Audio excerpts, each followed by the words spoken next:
J'espère que vous comprenez qu'en fait, Torkel, c'est Torkel. Personne ne contrôle Torkel.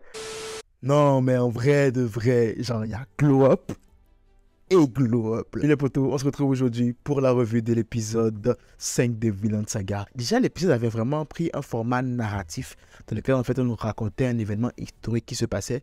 Et là, en fait, on a des flashbacks de la fin de la saison 1, où on avait Canute qui assistait au meurtre de son père et à la mort de Askeladd par la même occasion. Ça, c'était vraiment nice qu'ils aient réadapté cette partie-là de la saison 1 parce que c'était une partie quand même importante. C'est une partie dont on avait besoin pour pouvoir rentrer dans le contexte de ce qu'on avait dans cet épisode, tu vois.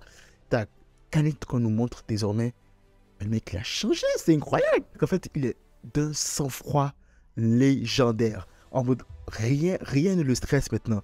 Et il est froid, il est calculateur, il est mesquin, comme on le verra dans l'épisode. Il aura à faire beaucoup de choses. Il va faire beaucoup de choses pour pouvoir parvenir à ses fins. Le genre de méchant, en fait, qui se voit la face, en fait, qui nous ment, qui se ment à lui en mode, ouais, non, je ne suis pas pro-violence et tout, mais qui fait des actes, qui commet des actes qui sont encore pires que la violence elle-même. Le gars, il n'hésite pas à décapiter ses soldats parce qu'ils n'ont pas respecté ses ordres.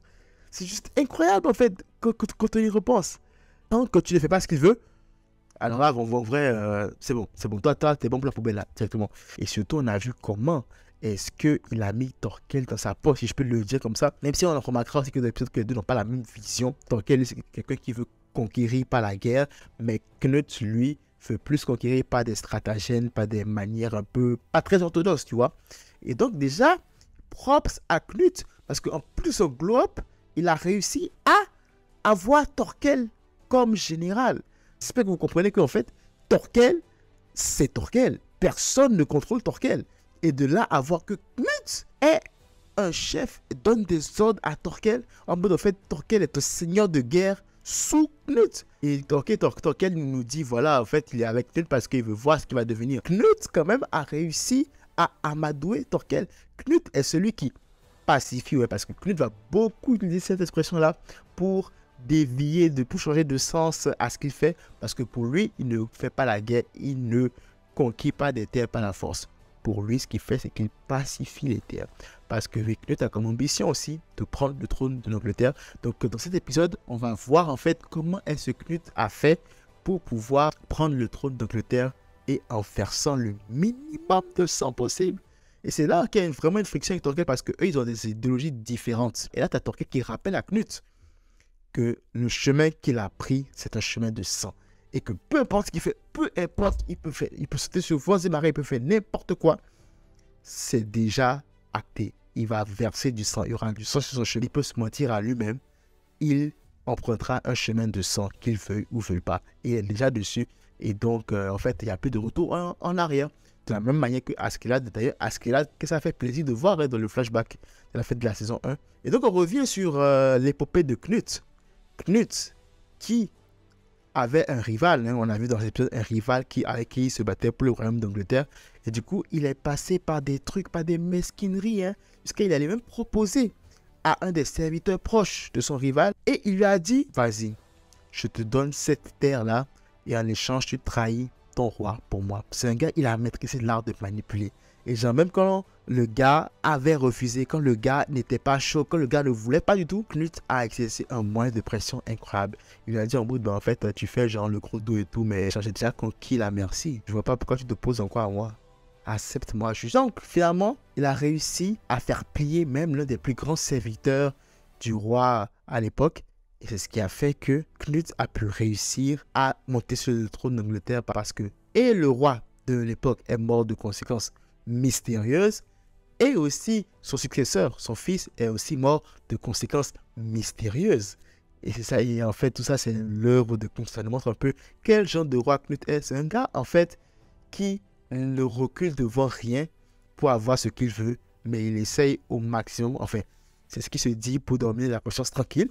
Il essaye au maximum de ne pas verser de sang. Pour lui, en fait, verser du sang, c'est inutile. C'est là que Torkel n'est pas très content. Et pourtant, Torkel est quand même un vassal de Knut encore, ce qui montre la force de Knut. C'est le genre de globe, tu vois, tu te dis, mais punaise, mais il n'y a même pas une saison, le gars, c'était un pleurnichard. Genre, il pleurait, genre, limite, une mouche lui faisait peur.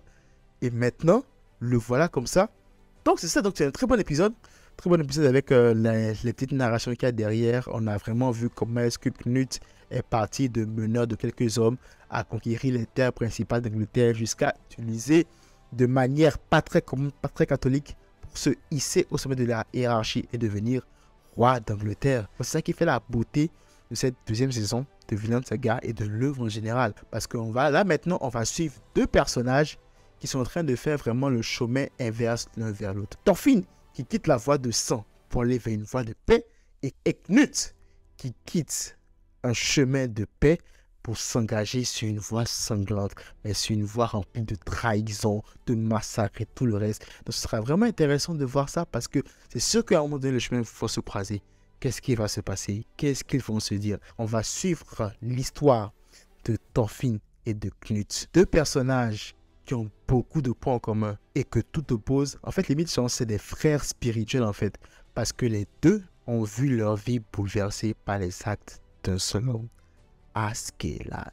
Leur présent et leur futur s'est vu bouleversé à la seconde où ils ont rencontré Askeladd. Et sa mort à Askeladd a été le catalyseur qui a déclenché le changement de vocation pour chacun. Je pense que le prochain épisode reviendra chez Thorfinn. Ça aurait été cool quand même, juste un épisode pour nous montrer Knut. Je sais pas, genre je m'attendais à peut-être un peu plus, mais bon, là maintenant Knut est maintenant roi d'Angleterre. Très bon épisode de Vinland Saga encore, c'est vraiment beau. Alors par contre, la grosse claque qu'on a eue avec Knut qui a totalement changé, c'était genre le Knut d'avant et le Knut de maintenant, c'est littéralement le jour et la nuit. Et c'est bien parce que de l'autre côté aussi, on a Thorfinn qui est l'ombre de lui-même désormais.